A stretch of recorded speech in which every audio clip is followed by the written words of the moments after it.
Good afternoon. I'm so humbled to be here and intrigued by this extraordinary work and creativity that you all do.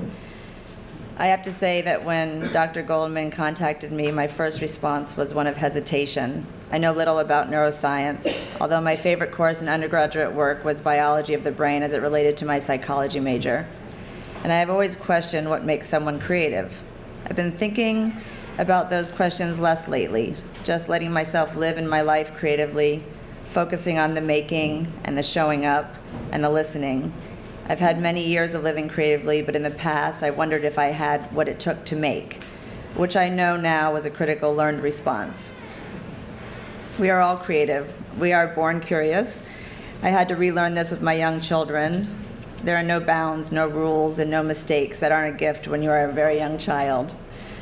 When I was a young professional dancer, I believed creativity was something you were born with or something that came out of your environment, learned from your parents who were very creative, or reaction to a traumatic environment. The funniest, most creative, interesting people I knew had childhoods that were so strange to me. Surely I didn't have what it took to be interesting. I often come across this assumption with my students in my composition courses. But by the end of a semester, each one has created something special, something from nothing, a dance that at the beginning of the semester, they were sure that they couldn't create.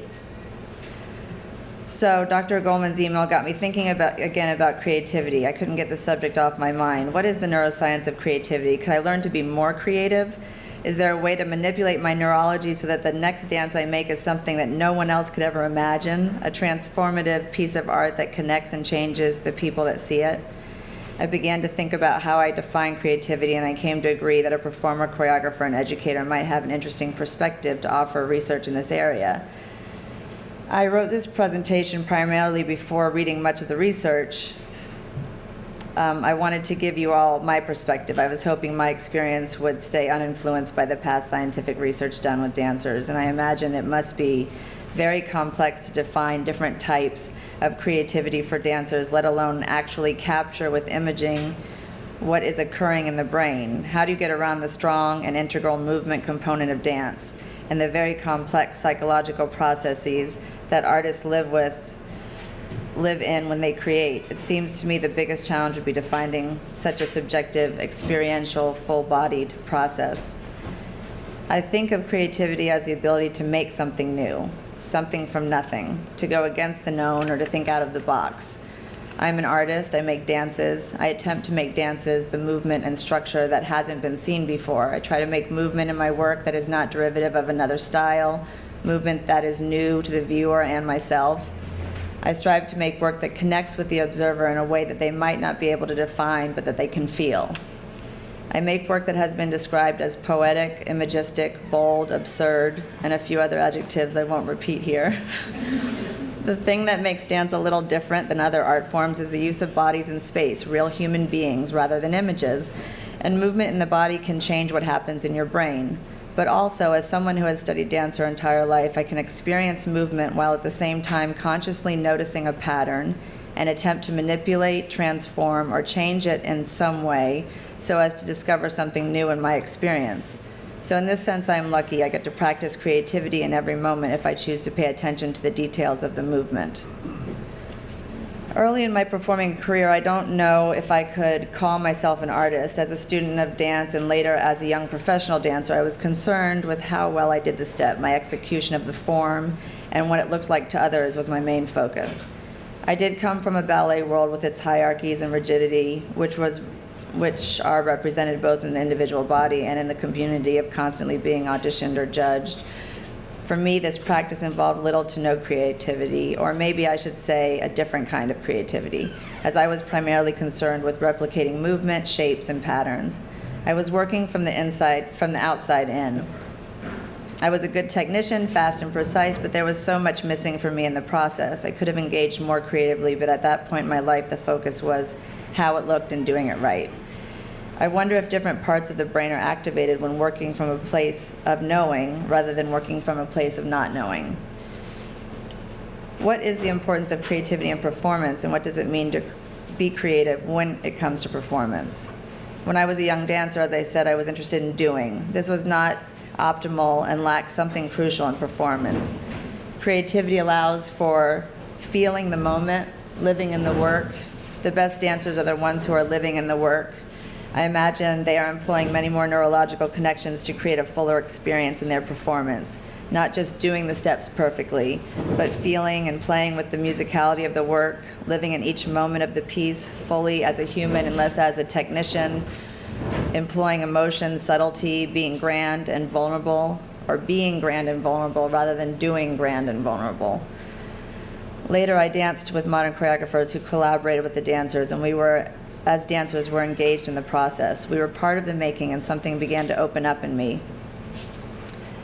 Later in my career, when I became interested in choreography or making, I had a lot of reservation. There's so much fear involved in making and putting yourself out there. Was I creative enough?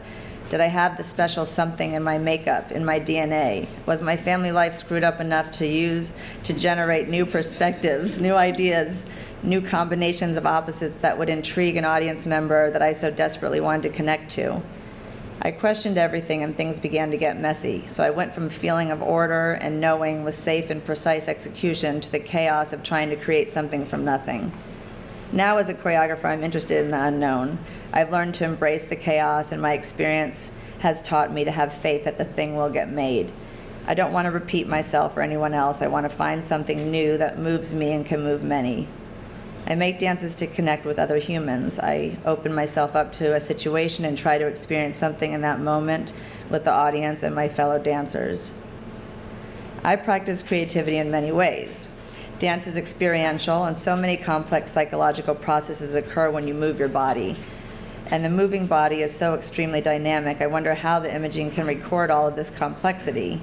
Dancers are known to have the ability to multitask, to be aware of whether the rotators through the leg and the foot are working properly as we straighten out into our tendu, while at the same time staying rooted in the ground like a tree with our standing foot, while simultaneously allowing our arms to move like a bird, with our heart thrusting forward at our partner's disinterest and letting the head follow to the floor to show our sadness in the misconnection of bodies. This grouping could be executed in 1 second of a dance. In a short 10-minute dance, there would be 600 of these combinations happening. I wonder what is happening in the brain. When I create, I try to go against the known, use intuition, chance, guess, to think out of the box. And again, with the body, the obvious patterns are easy to notice if you have experience in noticing. I practice noticing. I use video, feedback from others, and attuned listening skills to notice when I am making from my pattern. I teach this noticing early on in my composition class. I teach that patterns are our strengths, and that noticing those patterns of movement can also free us to explore new pathways. I would like for us all to take a moment to make something new while practicing noticing. So, we're going to dance a little bit.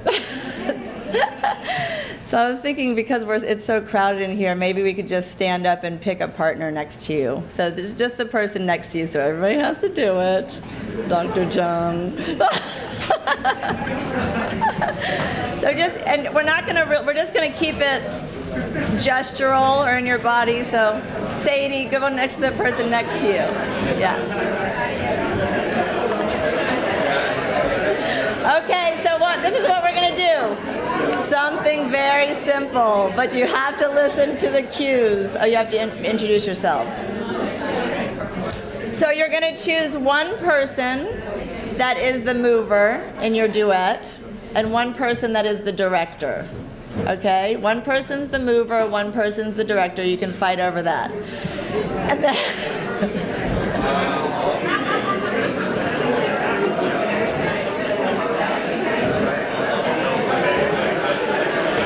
okay, 5, 6, 7, 8. Just kidding. Okay, so this is what you're going to do. Movers, you're going to make a movement. You can just keep it small, like gestural in your upper body, because we don't have room.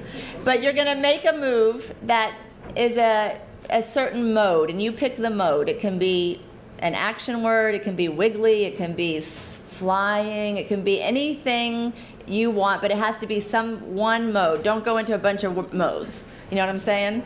So it's just one mode. So it can be melt. It could be blow up. It could be flatten, soften. It could be, but it has to be an action word. That you're going to be moving in this one mode. Don't change it to a bunch of different things. Does that make sense? Then the director,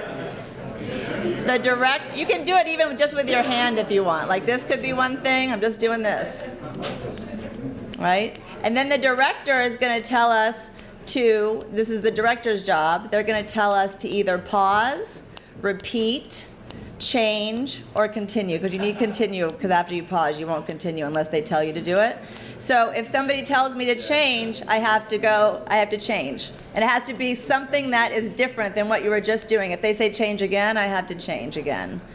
Okay? If it says change again, I have to change. If they say repeat, then I'm already repeating. If they say pause, I pause. Okay, that's all you get. Change, pause, repeat, and continue. You don't get to move in space. You're just doing it right here. All right? You ready? And begin.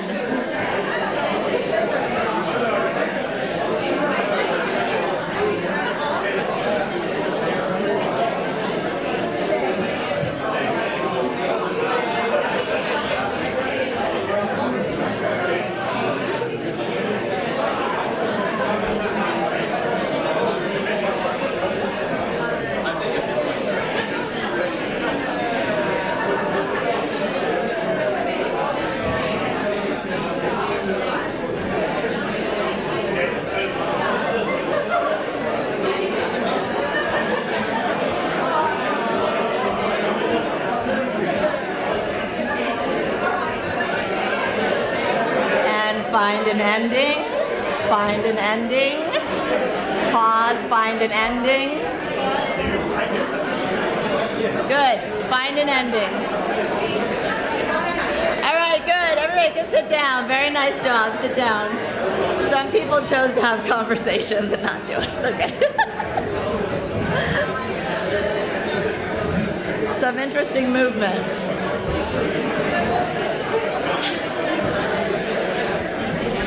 A lot of discussion about it.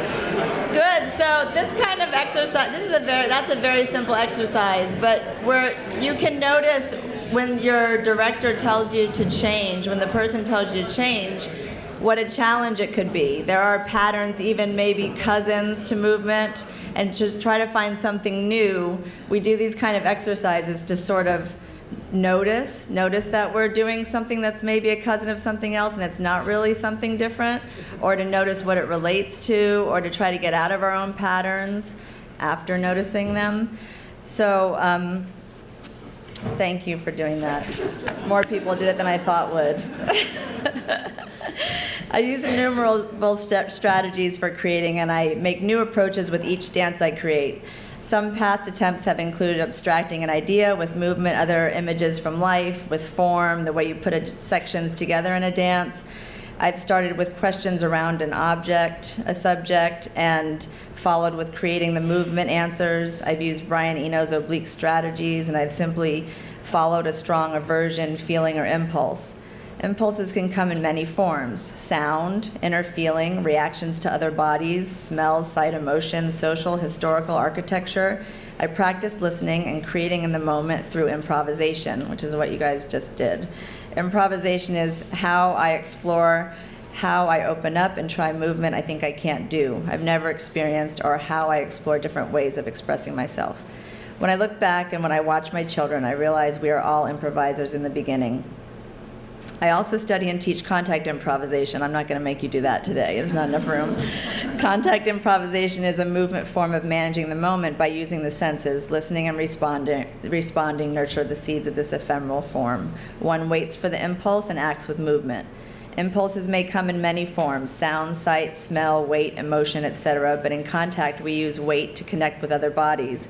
We touch, lean, manipulate, suggest, and follow the other bodies in the room. There are no leaders, only collaborators. There is no gender hierarchy. Women lift men and men lift women. There is no choreographing, only a following that is akin to riding a wave if you have ever surfed. I think everything in life needs to be felt to be fully understood, but I'm not going to make you feel that leaning in each other at this point. You can do that at home. The practice of contact improvisation can feed and often relate to other processes in our studies and lives. In my classes at Barnard, which welcome dancers and non-dancers alike, the techniques that we practice, weight sharing, signaling through touch, risk-taking, letting go of a desire to predetermine outcomes, all while maintaining continuous awareness of the surrounding room and its other inhabitants, give students new tools to approach choreography and their other studies and lives in general. In this form, there are no leaders, only collaborators. The practice of contact improvisation empowers one to challenge gender norms, stay connected to the moment, and to respond quickly with a ready mind and body. Bless you. The practice of improvisation gives one the permission to not know, to realize it's good to be in a place where you are not sure, a place of curiosity, to open up and listen to a more quiet voice that might have some subtle but important information, some surprises. There are certain practices or warm-ups I have found that seem to contribute to a better frequency of creativity. One of these practices is meditation. Studies of meditation have shown significant changes in the brain. I am not a rigorous meditator, but when I do take the time to meditate, I notice a big difference in my ability to make, being in the moment and practicing mindfulness so that one can focus on the moment of generation, intuition, embracing the not knowing, listening to the voice of the piece or the pre-language thinking, the feeling, and the sensation. Another practice that I think is particularly important for movers is to get the heart rate up. If I get my blood going, sweat, and hopefully tap into the chemical changes that come along with aerobic exercise, my work in the studio is much more successful. I also notice that I am much better in the morning. My thoughts flow more easily. I have energy to create. I have great mock debates in my head where I am eloquent and make my adversaries see the light. And then there is the showing up, just getting in the studio every day and making. This is a practice, good thing I have my glasses on. This is a practice that is less romantic but essential when it comes to exploring. There is vulnerability and risk involved in creating. It takes courage, but there is an unsatisfied curiosity that seems inherent in people that make, people that create art. They have to do it. It's like breathing and eating. It's also very important to be able to turn off the critical voice, that doubt in us that says, that's no good, you can't make that. We spend a good 3 weeks in composition class slaying that dragon. We talk about what to do if you're stuck. Possibilities include suggestions such as divert the task, drop it, go more into it, change or transform it. We embrace the mistakes and use them as impulses for generation. I have employed certain constructs to get out of my own way or allow myself to discover a new pathway, a new idea, movement, or structure. My process creating dance includes the initial component of listening or being open to the inspiration or impulse, researching it, books, interviews, videos, live viewing, improvising around the research or awareness, and setting, choreographing the dance. I would like to share a few examples to close with you. In my first dances, I began the creation process with images as my inspiration, such as painting or a sculpture. I would make movement that was an interpretation of a piece of art. Early on, I also would find a way of explaining an emotional construct through dance, or taking poetry or spoken dialogue and make movement around it. I would use these known constructs and basically interpret them through dance or layer them with dance to create a new combination. With each new work, I try to find a new voice or a new way of getting at the work. One piece, called Catching Her Tears, began with a title and a clear image. A close friend of mine, who was also very dear to a company member, had recently been diagnosed with breast cancer. I began the process by talking to the dancers about what we were all already feeling. I asked about time in their life when they had really cried. Personal stories were important to this work. Hundreds of images emerged from this discussion, such as stomping in the dark, the fact that elephants cry, elephants communicate through their feet, leaning off balance, depending on a partner for survival, and playing with different sources of light. LED lights ended up being used inside people's mouths and around the space, as well as suspended on costumes.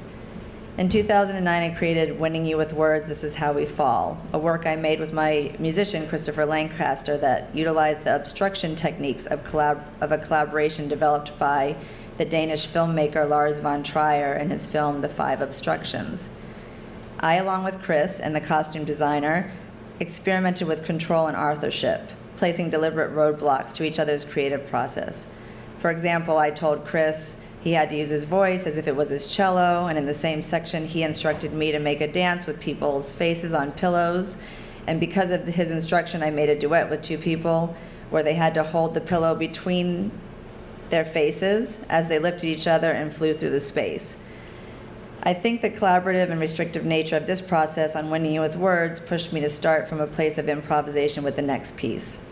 A duet for Chris and me that grew out of improvisation. We simply went into the studio and started dancing and playing the cello, and about 20 minutes into the process, dialogue emerged.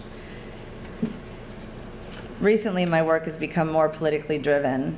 I made a dance film, Just Give Me 10 Seconds, which explored the simultaneous vulnerability and strength of the exposed expressive female body by positioning the dance in urban spaces throughout Rio de Janeiro. The film was an improvisation, so made up in the moment, but the architecture, energy of the streets, history of the country, feminism, and gender equality inspired me. I was also obsessed or very inspired by Helen Sisu and Clarice Lispector and the inherent hierarchy in language. It became important to me to try to shift the inherent hierarchy in movement language as a feminist practice, and I wanted to try to make movement that had no hierarchy, movement that I couldn't choreograph, that I could only make in the moment, and that could be a reaction to these city streets, which had their own history of patriarchy and misogyny. My recent work started out as another woman's piece, a reaction to inequity and an expression of my feminism. Watching my young children grow has made me think hard about what it means to have equity in our society, and after last summer's horrible string of deadly police actions against black citizens and the outspoken stand against sexual assault in universities around the country, I decided to divert the objectification towards women's bodies and bring in other humans to replace us. How can dance artists embody our reactions to these issues and in turn find ways to connecting and promoting social equality? I made the beginning of the dance on 4 white women. At about 20 minutes in, lights go out, and when they come up, 4 black men are standing in our places. I intentionally had no text. I wanted the audience's perception, how they saw and felt the bodies, to be the focus. When a voluptuous blonde woman crawls towards you, what do you see and feel? And when a black man crawls towards you, what do you see and feel? These are just some of the ways I have practiced creativity. They are much more complex and layered than I have time to talk about here. But how can artists that live in this ideal world of generation offer information to scientists that are studying the neurological orientation of creativity? And how can the art world, and the human race for that matter, benefit from these studies that offer insight into the creative brain? Thank you.